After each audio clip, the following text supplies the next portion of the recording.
Hello, welcome to Meena's kitchen Tambaram recipes. இன்னைக்கு நம்ம பார்க்க போற ரொம்ப ரொம்ப ஹெல்தியான ஒரு டின்னர் வந்து இடியாப்பம் வித் வெஜிடபிள் ஸ்டியூ. இது ஏற்கனவே என்னோட இன்னொரு வீடியோ நான் அப்லோட் பண்ணிருக்கேன், இந்த இடியாப்பம் வித் வெஜிடபிள் ஸ்டியூங்கிறது. பட் அந்த இடியாப்பம் வந்து நம்ம ரெட் ரைஸ் வச்சு பண்ணிருப்போம். இன்னைக்கு நம்ம பண்ண போற இடியாப்பம் வந்து normal white rice, raw rice, பச்சரிசியை வச்சுதான் பண்றோம். அதை தான் இப்ப எப்படி பண்ணலாங்கிறத பார்க்க போறோம்.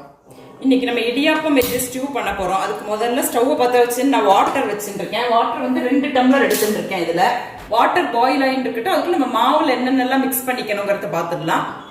இன்னைக்கு நான் இந்த டம்ளருக்கு 1 டம்ளர் எக்ஸாக்டா மாவு எடுத்துட்டு இருக்கேன். இடியாப்ப மாவு இது எப்படி பண்ணணும், இது நான் ஆத்துல ஹோம்மேட் இடியாப்ப மாவு தான். இது எப்படி பண்ணணுங்கிறத உங்களுக்கு சொல்லிடுறேன். இன்னைக்கு நம்ம எடுத்துட்டு இருக்கிற பச்சரிசி வந்து ஏற்கனவே நான் பதப்படுத்தி வச்சுட்டு இருக்கேன். என்ன பண்ணனா, நம்ம பச்சரிசி இருக்கு இல்லையா, அதை வந்து ஒரு 2 to 3 hours நல்லா ஊற வச்சு வாஷ் பண்ணி நீங்க வெயில்ல கூட காய வச்சுக்கலாம், இல்லைன்னா ஆத்துக்குள்ள நிழல் உணத்தலாம் காய வச்சுக்கலாம். நல்லா ட்ரை ஆன அப்புறம் மிஷின்ல கொடுத்து நல்லா நைஸ் பவுடரா ஆக்கின்னு வந்துடணும். அது மாதிரிதான் நான் பண்ணி வச்சுட்டு இருக்கேன்.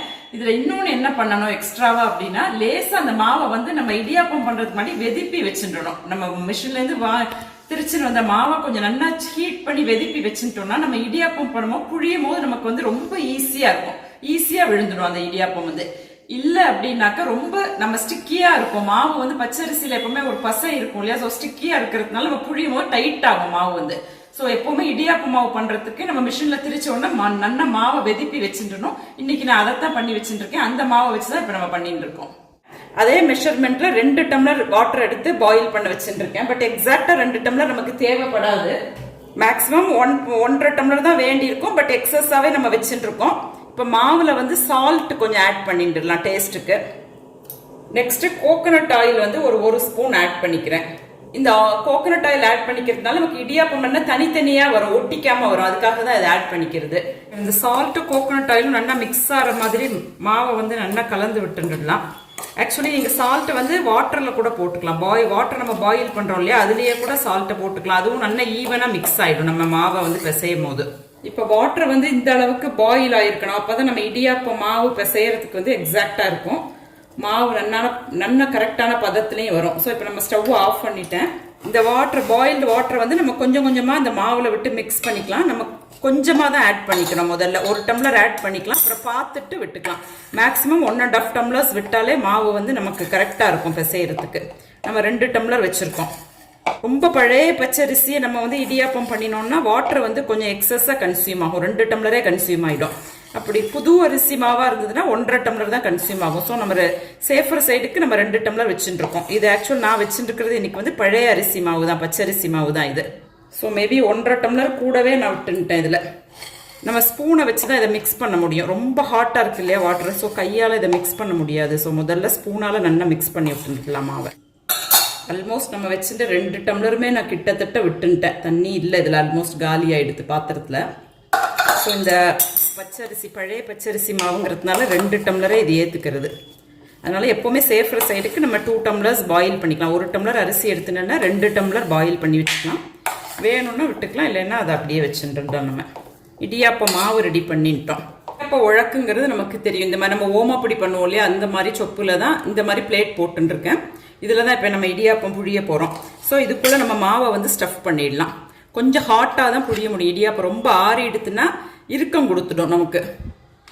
ஸோ இது அப்படியே அந்த இடியாப்ப பிளேட்ல நான் இப்போ புழிஞ்சு விட்டுடுறேன். நல்லா அப்படியே பூ மாதிரி விடணும் இடியாப்பம் நம்ம புழியும் போது. ஒன்று போல விழணும். அப்படியே விட்டு விட்டு விழுந்தா நம்ம மாவு எக்ஸாக்டா பிசைஞ்சுக்கலன்னு அர்த்தம். ஸோ இந்த மாதிரி புழிஞ்சுட்டோம். நம்ம எல்லா மாவையுமே இது இடியாப்ப பிளேட்ல இப்படி புழிஞ்சுட்டேன் எக்ஸாக்டா. இப்போ இந்த ஸ்டாண்ட் வந்து இந்த மாதிரி இருக்கும். ஸோ இதில் நம்ம வந்து அப்படியே ஒவ்வொரு பிளேட்டையாக வச்சிடலாம். இது ஆக்சுவலி 3 பிளேட் உள்ள இடியாப்ப ஸ்டாண்ட் வந்து. நெக்ஸ்ட் இப்போ நான் ஒரு சட்டியில் வந்து ஜலம் வச்சுட்டு இருக்கேன் கீழே. நம்ம எல்லாருமே இட்லி பாத்திரம் வச்சுட்டு இருப்போம் ஆற்றுல. இட்லி பாத்திரம் இல்லாதவா இந்த மாதிரி சட்டியில் வச்சுக்கலாம். அதுக்குள்ளே அப்படியே இந்த பிளேட்டை இறக்கிடுறேன். இடியாப்பம்ங்கிறது நம்ம ஸ்டீம் பண்ணுறது தான். ஸோ இந்த மாதிரி வச்சுட்டு இப்போ நான் மூடி வச்சுட்டு ஒரு 10 மினிட்ஸில் நமக்கு ரெடி ஆகிடும். நம்ம இப்போ வச்சு 10 மினிட்ஸ் ஆகிடுத்து. ஸ்டீம் பண்ண வச்சு ஓப்பன் பண்ணி பார்த்துடலாம். லேசாக தண்ணி தொட்டு பாருங்க, கைக்கு ஒட்டாமல் இருக்கும். 10 மினிட்ஸில் வெந்துடும். ரொம்ப சாஃப்ட்னால இடியாப்பம் வந்து எப்போவுமே குயிக்காக வெந்துடும். அப்படியே நான் வெளியில் எடுத்துடுறேன் இந்த ஸ்டாண்டை. இப்போ நம்ம இந்த ஸ்டாண்ட்லேருந்து ஒவ்வொரு பிளேட்டாக எடுத்து டிரான்ஸ்ஃபர் பண்ணிக்கலாம். வேற ஒரு பிளேட்ல நம்ம டிரான்ஸ்ஃபர் பண்ணிடலாம் அதை. ஸோ அவ்வளோ பஞ்சு மாதிரி இருக்கு இடியாப்பம் வந்து. நம்ம பிளேட்ல ஆயில் அப்ளை பண்ணிட்டோம்னாக்கா அப்படியே ஒட்டாமே வந்துடும். அது நல்லா ஆயில் அப்ளை பண்ணிக்காமலேவே ஒட்டாம தான் இருக்கு. ஸோ நெக்ஸ்ட் நம்ம வந்து ஸ்டியூ பண்ணிக்க போறோம் இடியாப்பத்துக்கு. இன்னைக்கு தொட்டுக்கிறதுக்கு சைட் டிஷ் வந்து ஸ்டியூ பண்ணிக்கிறதுக்கு வந்து மெயின் இன்கிரீடியன்ட் வந்து கோகோனட் மில்க் தான். கோகோனட்டை வந்து நல்லா கிரேட் பண்ணிட்டு அதை மிக்சியில நல்லா வாட்டரை விட்டு அரைச்சி இந்த மாதிரி 3 பால் எடுத்து வச்சுட்டு இருக்கேன். இது வந்து ஃபர்ஸ்ட் மில்க், ரொம்ப திக்கான மில்க். இது அப்புறமா உள்ள செகண்ட் மில்க். இது வந்து தேர்ட் மில்க், ரொம்ப டைல்யூட்டடா இருக்கும். நெக்ஸ்ட் நம்ம ஸ்டியூ பண்றதுக்கு என்னென்ன வெஜ்ஜீஸ் இன்னைக்கு எடுத்துட்டு இருக்கோம்னா carrot, potato, peas, green peas, பட்டாணி, ப்ரோக்கோலி எடுத்துட்டு இருக்கேன். இன்னைக்கு எக்ஸ்ட்ரா அடிஷனல் வெஜிடபிள் வந்து ப்ரோக்கோலி எடுத்துட்டு இருக்கேன். அப்புறமா பீன்ஸ், பிரெஞ்ச் பீன்ஸ் எடுத்துட்டு இருக்கேன். எல்லாத்தையுமே கொஞ்சம் இந்த மாதிரி லாங்கா கட் பண்ணி நம்ம எடுத்துக்கணும். ரொம்ப குட்டி குட்டியா கட் பண்ணிடாம கொஞ்சம் பெருசாவே கட் பண்ணிக்கணும் எல்லா வெஜ்ஜீஸையுமே. Apart from this onion, green chilli ரெண்டையும் கட் பண்ணி எடுத்துட்டு இருக்கேன். இதையுமே மீடியம் சைஸ்க்கு கட் பண்ணிக்கணும். ஆனியன் எல்லாத்தையுமே. கிரீன் சில்லி வந்து நம்மளோட காரத்துக்கு வந்து கிரீன் சில்லி தான் போட்டுப்போம். ஸோ இன்னைக்கு நான் வந்து 4 சில்லி எடுத்துட்டு அதை 4 வகுந்து எடுத்து வச்சுட்டு இருக்கேன். நெக்ஸ்ட் இந்த ஸ்டியூ பண்றதுக்குள்ள ஸ்பைசஸ் என்னென்னாக்கா க்ளோவ்ஸ், கிராம்பு வந்து ஒரு 2 கிராம்பு எடுத்துக்கலாம். அதுக்கப்புறமா லவங், இந்த பட்டை கொஞ்சமா எடுத்துக்கணும். பிரிஞ்சி லீவ்ஸ் 1 லீஃப் இந்த மாதிரி கட் பண்ணி எடுத்துட்டு இருக்கேன். கொஞ்சோண்டு ஏலக்காய் பவுடர் கொஞ்சமா எடுத்துக்கணும். எல்லாமே ரொம்ப ஃபிளேவர்ஃபுல்லா இருக்கும் நமக்கு. ஸோ கொஞ்சமா எடுத்துக்கணும் நம்ம. ஸோ ஸ்டியூ பண்றதுக்கு முதல்ல கோகோனட் ஆயில் விட்டுக்கலாம். ஒரு 2 to 3 ஸ்பூன்ஸ் கோகோனட் ஆயில் எடுத்துட்டு இருக்கேன் இன்னைக்கு. ஆயில் சூடானோன்னா அதுல 1 ஸ்பூன் ஜீரகம் எடுத்துட்டு இருக்கேன். அதை அப்படியே ஃப்ரை பண்ணிடலாம் ஆயில்ல. ஸோ ஜீரகம் ஃப்ரை ஆன அப்புறமா நம்ம எடுத்து வச்சுட்டு இருக்கிற ஸ்பைசஸ் எல்லாத்தையும் இதுல அப்படியே ஆட் பண்ணிடலாம். ஸ்பைசஸ் எல்லாம் ஆயில்ல நல்லா ஃப்ரை ஆனோன்னு நம்ம கட் பண்ணி வச்சிருக்கிற ஆனியன், கிரீன் சில்லி ரெண்டையும் இதுல அப்படியே ஆட் பண்ணிக்கிறோம். இதை வந்து பச்சை வாசனை, ஆனியனோட பச்சை வாசனை போற அளவுக்கு நம்ம வதக்கிக்கிறோம். ஆனியன், கிரீன் சில்லி ரெண்டையும் வதக்கிய அப்புறமா நம்ம கட் பண்ணி வச்சுட்டு இருக்கிற எல்லா வெஜ்ஜஸையும் இதுல அப்படியே ஆட் பண்ணிடலாம். இதையுமே இந்த ஆயில்ல நல்லா கொஞ்சம் ஃப்ரை பண்ணிடணும்.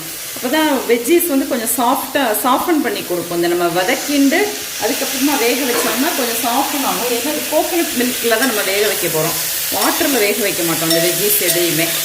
ஸ்டியூங்கிறது பியூர் கோகோனட் மில்க் வச்சு பண்ற ஒரு சைட் டிஷ் அப்படிங்கிறதுனால காயை வதக்கிண்டு தேங்காய் பாலை விட்டாதான் அதோட டேஸ்ட் வந்து நல்லா இருக்கும். சீக்கிரம் வெந்து கொடுக்கும் காயெல்லாம். ஸோ ஜஸ்ட் இதை ஒரு 2 மினிட்ஸ் மீடியம் ஃப்ளேமில் வச்சு நல்லா வதக்கிண்டுடலாம் காயெல்லாம். இந்த காயெல்லாம் ஒரு 2 to 3 மினிட்ஸ் நம்ம நல்லா வதக்கிட்டோம் ஆயில்ல. ஆல்மோஸ்ட் ஒரு 50 to 70% நல்லா வெந்திருக்கும் காய் வந்து.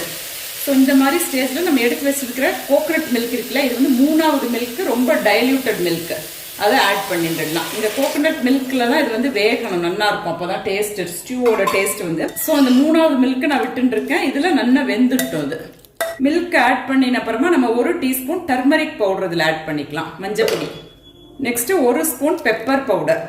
நம்ம 3வது தேங்காய் பால் விட்டு ஒரு 2 to 3 மினிட்ஸ்ல ஆல்மோஸ்ட் காய் எல்லாமே நல்லா குக் ஆயிருக்கும் அந்த கோகோனட் மில்க்ல.